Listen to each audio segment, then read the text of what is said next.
이 시간도 들려주시는 하나님의 음성을 다 함께 들을 수 있길 바랍니다. 다 같이 오늘 본문 12절에 나오는 제5계명의 말씀을 함께 읽겠습니다. 내 부모를 공경하라. 그리하면 내 하나님 여호와가 내게 준 땅에서 내 생명이 길리라. 아멘. 주님께서 1계명부터 4계명까지 하나님께 대해서 지켜야 할 계명을 말씀하시고 5계명부터 10계명까지 사람들에 대해서 지켜야 할 계명을 말씀하신데 그 6계명 중에서 가장 먼저 제5계명 내 부모를 공경하라 하신 목적이 어디 있을까요? 우리가 이 말씀을 깊이 묵상해 보면은 이웃 사랑의 근본은 부모님 사랑으로부터 시작된다는 것을 깨우쳐 주고자 하는 거예요. 부모님 효도가 이처럼 중요하다는 거예요. 그래서 여러분들 6계명의 사람들에 대한 말씀 가운데서 하나님 여호와를 언급한 말씀은 제5계명밖에 없어요.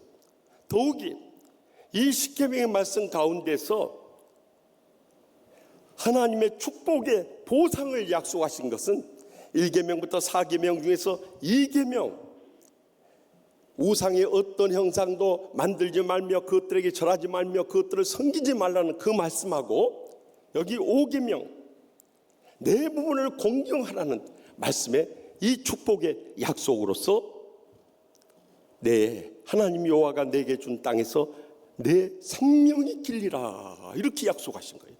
그만큼 부모 공경은 아무리 강조해도 지나침이 없기 때문에 그래서 율법의 마침 되시는 예수님께서 이 땅에 오셨어도 이 구약의 율법의 말씀 특별히 10계명의 말씀을 이제는 더 풀어서 자세하게 신약 성경에 말씀하신데 이 5계명의 말씀을 가장 자세하게 풀어서 말씀하신 것이 에베소 6장 1절에서 3절의 말씀인 거예요.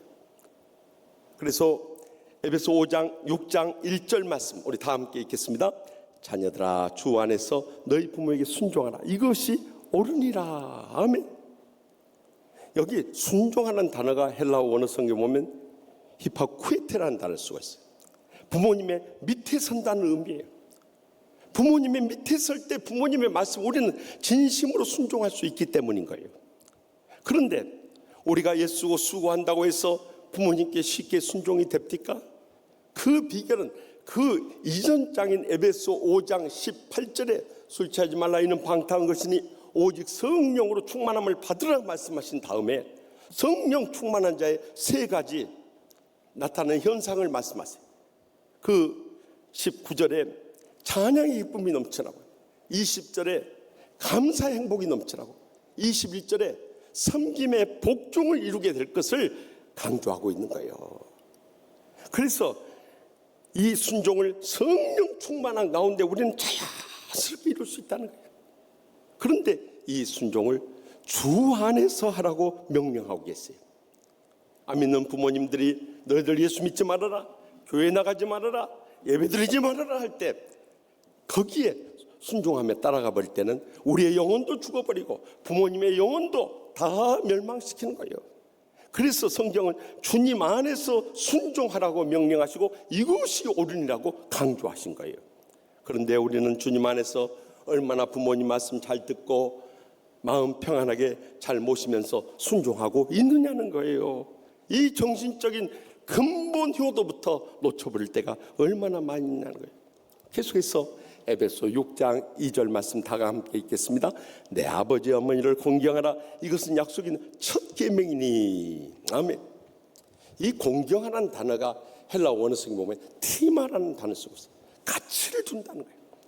그러니까 우리는 세상에 부귀나 명예나 향락에 최우선 가치를 준대 주님께서는 부모님에 대해서 최우선 가치를 주라는 거예요. 부모님께 순종함으로 마음 평안하게 정신적인 효도도 하지만은 부모님께 물질로 섬기면서 부족함이 없도록 채워드리는 물질적 효도도 아까워하지 말라는 거예요. 이것이 약속 있는 첫 계명이라고 한 것은요, 주님께서 사람들에 대해서 6가지 계명 주셨는데 그분 이제 첫 번째 계명, 제5계명이 내 부모를 공경하라니 이렇게 중요하다는 거예요. 우리는 흔히 유교가 효도의 종교라고 합니다. 그러나 들어가서 보면요, 유교는 부모님 돌아가신 다음에 잘하는 것 같아요. 묘자리 잘 쓰고 또 제사 잘 드려요. 그렇다고 해서 우리 기독교가 그거 안 하는 게 아니에요. 우리도 장례 잘 치르고 추도 예배 꼬박꼬박 드립니다. 그러나 기독교에서 강조하는 것은 돌아가신 다음에 차리려고 하지 말고 살아생전에 순종하고 공경하라는 거예요. 그러니까 기독교야말로 최고의 효자의 신앙이라는 것을 잊지 마시기 바랍니다. 그런데 이처럼 일생을 우리를 위해서 희생하시고 고생하시고 수고하신 부모님께 얼마나 감사하고 보답하고 또 공경했느냐는 거예요. 여러분, 신앙이라는 것은 아무리 머리로 알고 큰 소리 친다고 해서 그 사람 신앙 좋은 게 아니에요. 하나님 말씀 한 절이라도 깨달을 때 그대로 지켜 행해서 우리 부모님께 공경할 때 하나님께서 하늘 문을 주시고 우리가 장수하고 복되게 하여 주실 줄 확실히 믿습니다. 마지막으로 에베소 6장 3절 말씀 다 같이 읽겠습니다. 이로써 내가 잘되고 땅에서 장수하리라. 아멘. 주님께서 우리에게 십계명을 한 번 주신 줄 알지만요, 이스라엘 백성들이 출애굽한 다음에 출애굽기 20장에서 모세를 통해서 시내산에서 이제 죄악 세상에서 출애굽해서 일생 광야 생활을 해나갈 이스라엘 백성들을 위해서 말씀하셨습니다. 그리고 신명기 5장에 있어서 그들이 광야의 생활을 마치고 가나안 땅에 입성하기 전에 다음 세대를 향해서 다시 한번 십계명의 말씀을 주시면서 그들을 리마인드 시켜준 거예요. 그런데 이 5계명의 말씀도 출애굽기 20장 말씀하실 때와 신명기 5장 말씀하실 때가 다르다는 것을 우리는 비교해 볼 수가 있어요. 그 차이가 어디 있냐? 바로 이거예요. 출애굽기 20장에서는 내가 땅에서 장수하리라, 이 축복만이. 근데 신명기 5장에서 내가 잘되고 땅에서 장수할 것을 약속하라. 물질의 축복을 덧붙여 주신 거예요. 그래서 에베소 6장 3절에서 이것을 인용해가지고 내가 잘되고 땅에서 장수하리라 말씀하신 거예요. 여기 헬라 원어 성경에 보면은 잘된다는 것이 유게네타이라는 단어를 써요. 다시 말해 부정과거형으로 이것을 확실하게 단정하고 그대로 이루어질 것을 말씀하고 약속하신 거예요. 그 다음에 이 장수하리라는 단어가 마크로크로니오스라는 단어를 쓰는데 이건 미래 시제로 앞으로 그렇게 확실하게 축복이 임하게 될 것을 약속하신 거예요. 사실 여러분, 부모님들이 자식들한테 바라는 거 아무것도 없어요. 자기들 예수 잘 믿고 복 받고 잘 사는 것 이상 바랄 게 뭐가 있겠어요. 그런데 우리의 삶의 문제는 우리가 믿음으로 안 살아버리니까 복도 잃어버리고 자꾸 건강에 문제가 생겨가지고 하나님의 영광만 가린 것이 아니라 부모님의 가슴에 근심 걱정 끼터들고 무거운 짐이 되어버리고 또 그들의 눈에서 한없는 눈물을 흘리게 한다는 것이 문제라는 거예요. 우리가 부모님의 마지막으로 할 수 있는 것은 그분들이 떠나는 그 순간까지 마음 평안하게 정말 기쁘게 떠나갈 수 있도록 해드려야 되는 거예요. 그래서 잠언 23장 24절에 25절에 의인의 아비는 크게 즐거워할 것이요 지혜로운 자식을 낳은 자는 그로 말미암아 즐거울 것이니라. 내 부모를 즐겁게 하며 너를 낳은 어미를 기쁘게 하라 하고 명령하고 있다. 이것이 우리가 마지막 부모님께 드릴 수 있는 효도라는 거예요. 저는 전주 금요일 MBN TV에 보이스트롯 결승전 봤어요. 여러분도 보셨죠? 그런 거 안 보고 못 보고 사십니까? 그런 거라도 보면 치유라도 받은데. 지난 8개월의 대장정이 끝나고 결승에 10분이 올라왔어요. 그 중에서 또 다시 뽑아서 3분이 마지막 결승전 하는데 그들에게 노래의 테마를 정해줍니다. 그것은 My Family, 나의 가족이라는 주제를 설정해요. 가족에 관한 노래를 부르라는 거예요. 참 의미 깊은 이 주제였어요. 그런데 놀라운 것은 결선에 올라갈 때 1등을 했던 박세욱 군이 오래오래 사세요 이 노래를 불러요.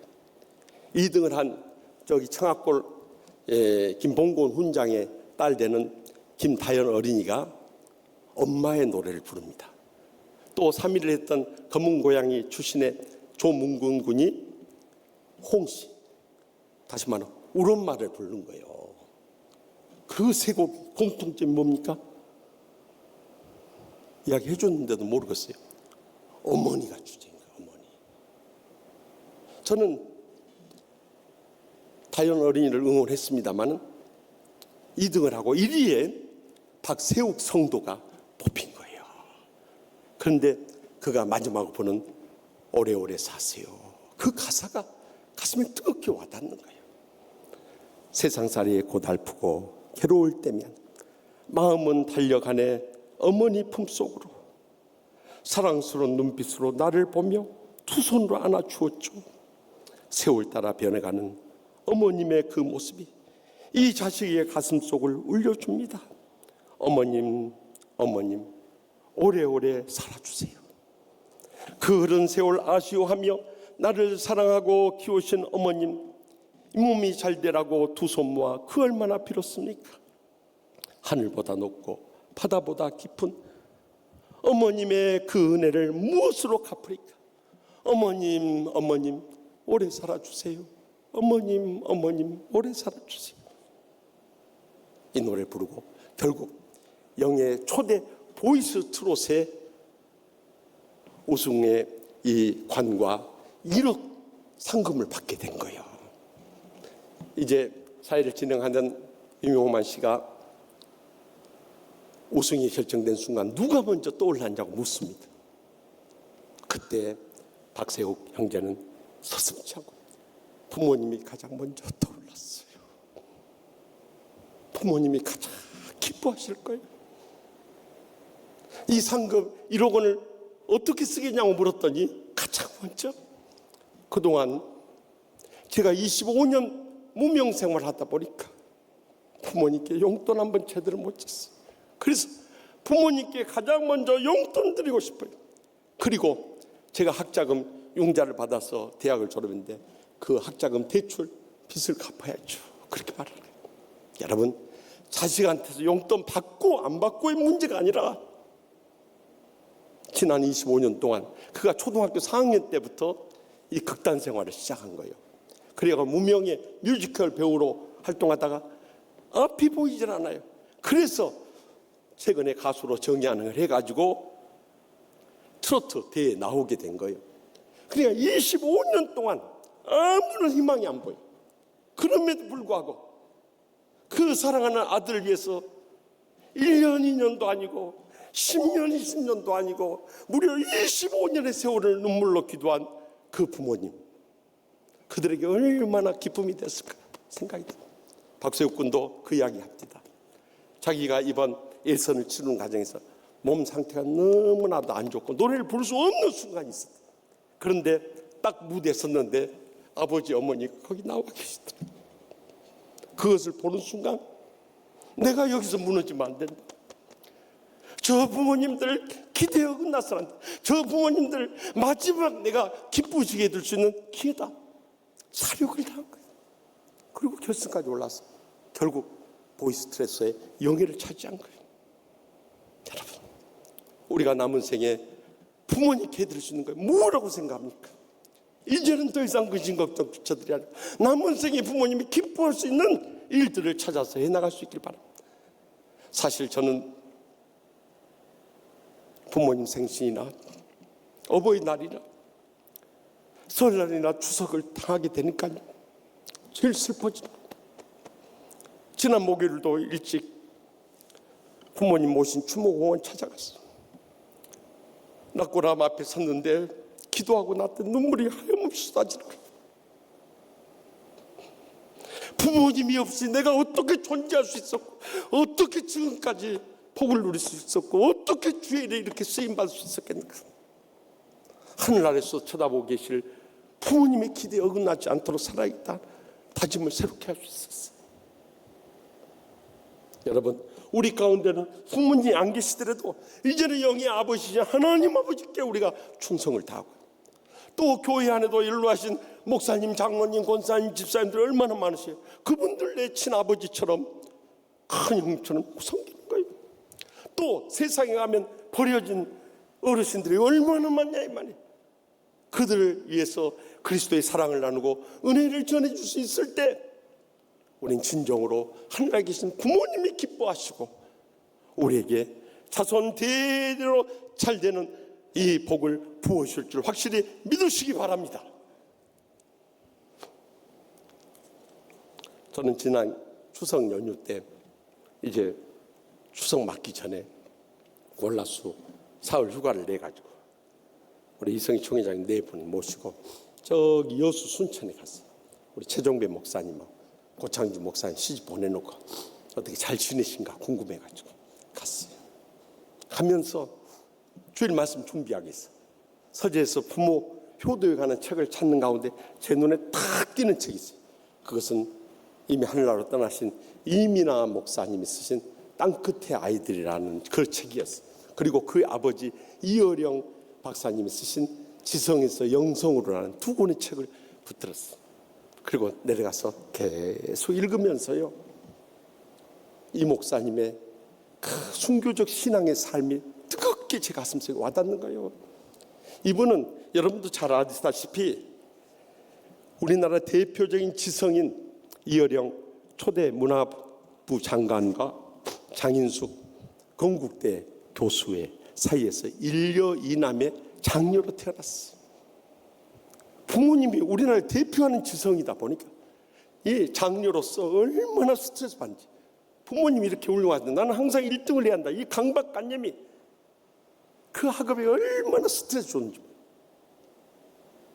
그뿐만 아니라 아버지가 대학 교수요, 또 문필가요, 문학평론가요, 작가요, 또 신문 논설위원을 하다 보니까 너무나 바쁘고 피곤해요.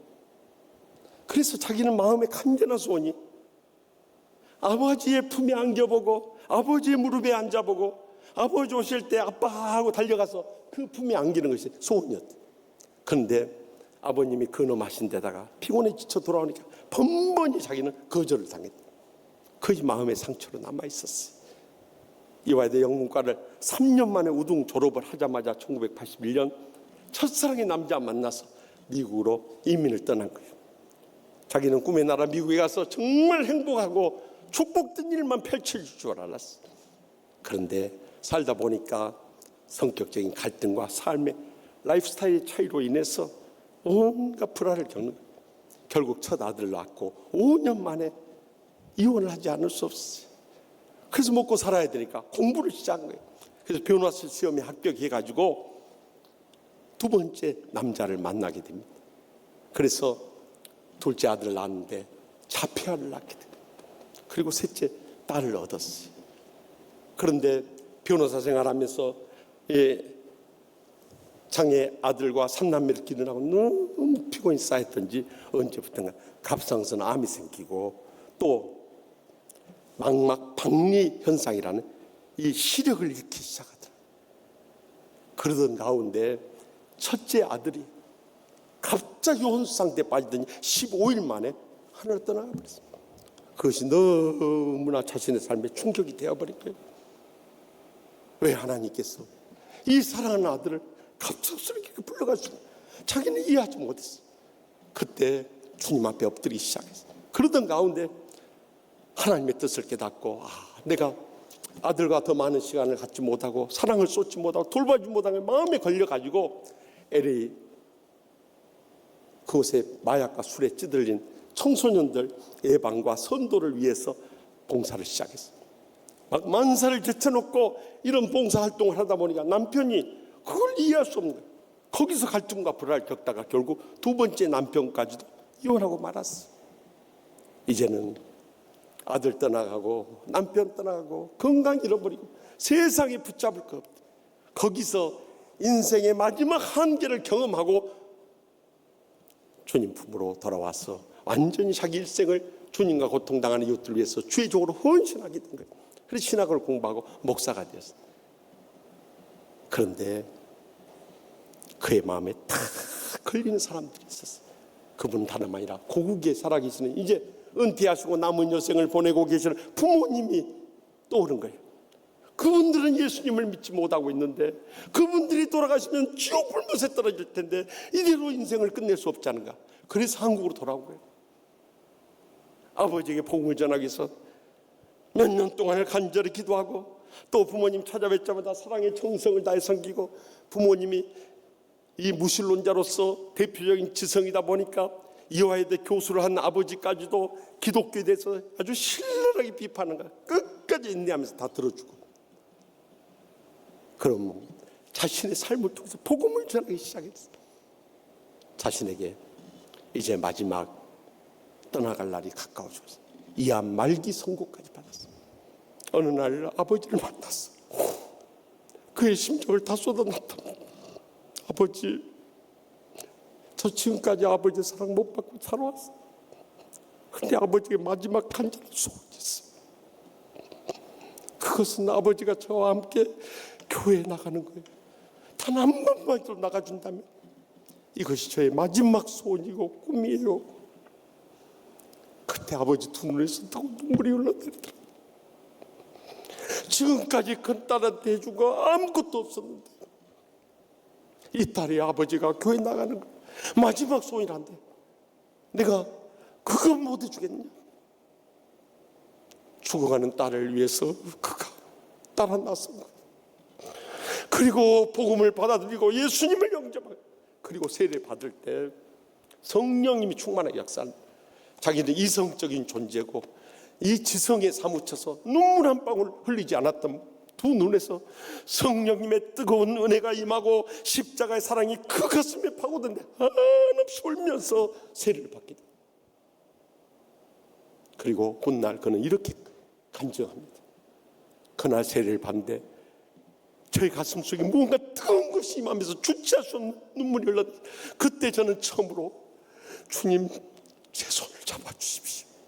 이제 주님 앞에 저 굴복합니다. 우리 딸 살려주십시오 하고 엎드렸다는 거예요. 거기까지가 이 목사님의 마지막 사명이었는지 결국 아버지 전도해놓고 하늘나 떠나갔어. 그런데도 한없는 눈물 흘리면서도 천국에 다시 만나는 소망 가운데 그는 끝까지 믿음을 지키며 이제는 딸을 대신해서 복음의 전도자가 되어가지고 어느 곳에 가든지 그가 어떻게 지성해서 영성으로 변화될 수 있었는가, 그는 수많은 사람들이 감동적인 간증을 남기며 은혜를 끼치고 있습니다. 사랑하는 성도 여러분, 우리 양가 부모님들 가운데 아직도 예수님 믿지 않고 구원받지 못하고 지옥의 불못을 향해서 떨어져 가고 있는 그런 부모님 안 계십니까? 그들의 영혼을 누가 책임져야 되겠어요? 이제라도 우리가 그 부모님들께 진정으로 순종하고 그 부모님들 공경하고 그 부모님들 주님 안에서 기쁘시게 하면서 이렇게 세울 수 있다면 우리는 내 부모를 공경하라는 이 말씀을 우리의 삶 가운데 실천하고 열매 맺으며 장수하고 복된 이 영광스러운 복을 영원히 누리게 될 줄 확실히 믿습니다.